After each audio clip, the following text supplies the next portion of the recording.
नमस्कार दोस्तों, स्वागत है आपका।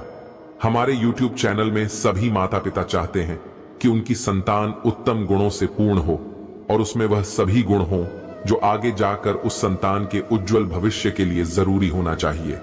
लेकिन दुर्भाग्यवश हर माता पिता का ये सपना पूरा नहीं हो पाता। गरुड़ पुराण में उत्तम संतान की प्राप्ति के लिए भगवान विष्णु ने बहुत सी गोपनीय बातें बताई हैं। इस पुराण में यह भी लिखा है कि पति को किस समय पत्नी से दूर रहना चाहिए और उत्तम संतान की प्राप्ति के लिए किस समय गर्भाधान करना चाहिए। ऋतुकाल में 4 दिन तक स्त्री का त्याग करें, क्योंकि चौथे दिन स्त्रियां स्नान कर शुद्ध होती हैं और 7 दिन में पितृदेव व व्रतार्चन पूजन आदि करने योग्य होती है। 7 दिन के मध्य में जो गर्भाधान होता है वह अच्छा नहीं माना जाता। गरुड़ पुराण के अनुसार 8 रात के बाद पत्नी मिलन से उत्तम संतान की प्राप्ति होती है। युग्म दिन जैसे अष्टमी, दशमी, द्वादशी आदि में पुत्र व अयुग्म नवमी, एकादशी, त्रयोदशी आदि में कन्या उत्पन्न होती है। इसलिए 7 दिन छोड़कर गर्भाधान करें। 16 रात तक स्त्रियों का सामान्यतः ऋतुकाल रहता है। उसमें भी 14वीं रात में जो गर्भाधान होता है उससे गुणवान, भाग्यवान, धर्मज्ञ व बुद्धिमान संतान की प्राप्ति होती है। वह रात्रि अभागे पुरुषों को कभी नहीं मिलती।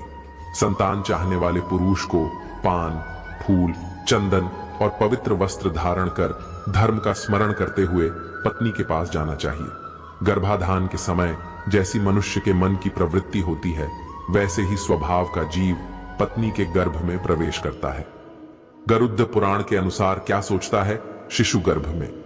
गरुड़ पुराण में गर्भ में शिशु की स्थापना से लेकर उसके बाहर आने तक वो क्या क्या करता है, क्या क्या सोचता है, इसके बारे में भी विस्तार पूर्वक बता रखा है। जो इस प्रकार है: 1 रात्रि का जीव कोद सूक्ष्म कण, 5 रात्रि का जीव बुदबुद बुलबुले के समान तथा 10 दिन का जीवन बदरी फल बेर के समान होता है। इसके बाद वह एक मांस के पिंड का आकार लेता हुआ अंडे के समान हो जाता है। 1 महीने में मस्तक, दूसरे महीने में हाथ आदि अंगों की रचना होती है। तीसरे महीने में नाखून, रोम, हड्डी, लिंग, नाक, कान, मुंह आदि अंग बन जाते हैं।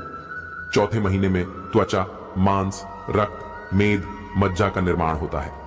5वें महीने में शिशु को भूख प्यास लगने लगती है। 6ठे महीने में शिशु गर्भ की झिल्ली से ढंककर माता के गर्भ में घूमने लगता है। माता द्वारा खाए गए अन्न आदि से बढ़ता हुआ वह शिशु विष्ठा, मूत्र आदि का स्थान तथा जहां अनेक जीवों की उत्पत्ति होती है ऐसे स्थान पर सोता है।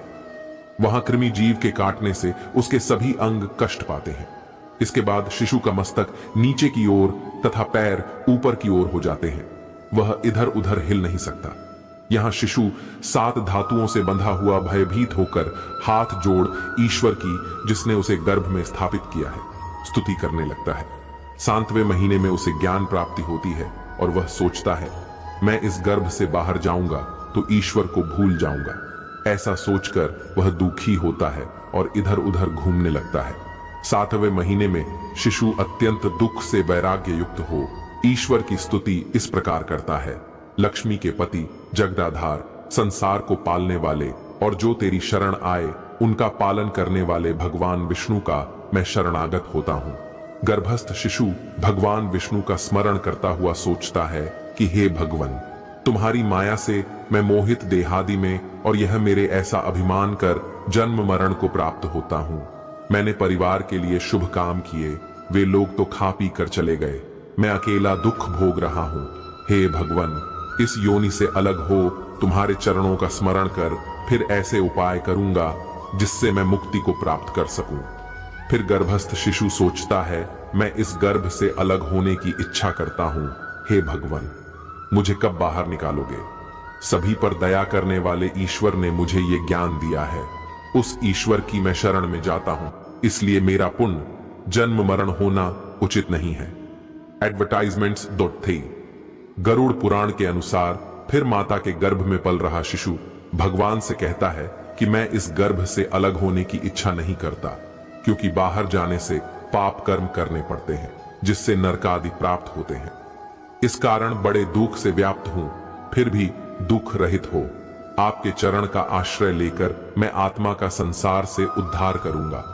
इस प्रकार गर्भ में बुद्धि विचार कर शिशु 10 महीने तक स्तुति करता हुआ नीचे मुख से प्रसूति के समय वायु से तत्काल बाहर निकलता है। प्रसूति की हवा से उसी समय शिशु श्वास लेने लगता है तथा अब उसे किसी बात का ज्ञान भी नहीं रहता। गर्भ से अलग होकर वह ज्ञान रहित हो। प्रसूति की हवा से उसी समय शिशु श्वास लेने लगता है तथा अब उसे किसी बात का ज्ञान भी नहीं रहता। गर्भ से अलग होकर वह ज्ञान रहित हो जाता है। इसी कारण जन्म के समय वह रोता है। गरुड़ पुराण के अनुसार जिस प्रकार बुद्धि गर्भ में, रोगादि में, श्मशान में, पुराण आदि सुनने में रहती है, वैसी बुद्धि सदा रहे तब इस संसार के बंधन से कौन ही छूट सकता। जिस समय शिशु कर्म योग द्वारा गर्भ से बाहर आता है उस समय भगवान विष्णु की माया से वह मोहित हो जाता है। दोस्तों, अगर आपको हमारी ये वीडियो पसंद आई हो तो प्लीज हमारी वीडियो को लाइक शेयर करें और हमारे चैनल को सब्सक्राइब करें और कमेंट में हर हर महादेव जरूर लिखें।